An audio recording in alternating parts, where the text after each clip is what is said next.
Hi there, my name's Alan Parks and I'm here to tell you about my new novel, which is called Gunner. Gunner is set in Glasgow in 1941.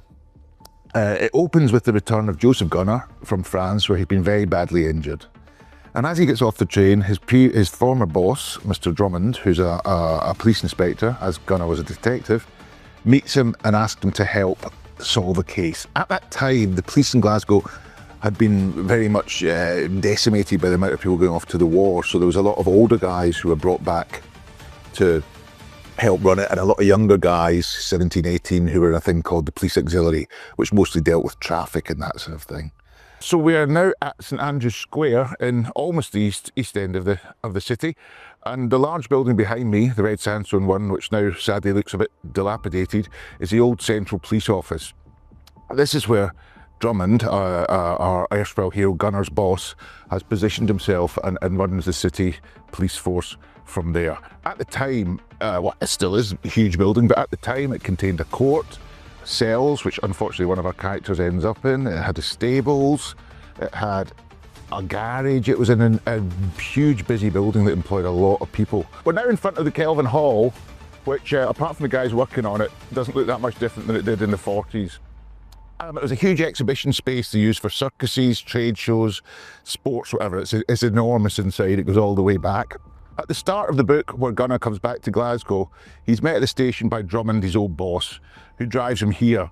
The reason being that sadly there were so many casualties from the bombing in Clydebank and Maryhill that bodies were brought here as a temporary morgue.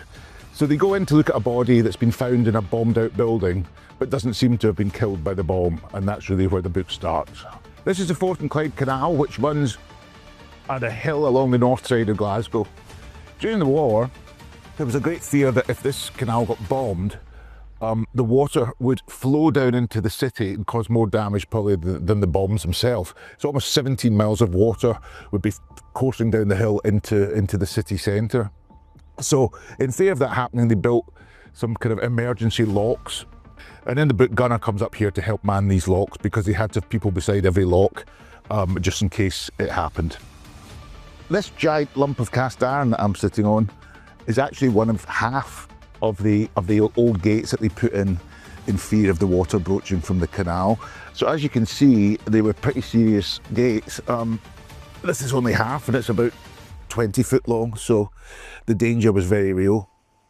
This is Common Street, which today looks vastly different than it did during the 40s. In the 40s, this was a street of tenements, residential buildings full of people. Sadly, on the night of the 14th of March 1941, it was bombed quite heavily. There were 83 people killed and 180 injured, so this street was the street that suffered most in Glasgow from the bombings. Behind me here is the old Garbraid Road police station, where Gunner was stationed.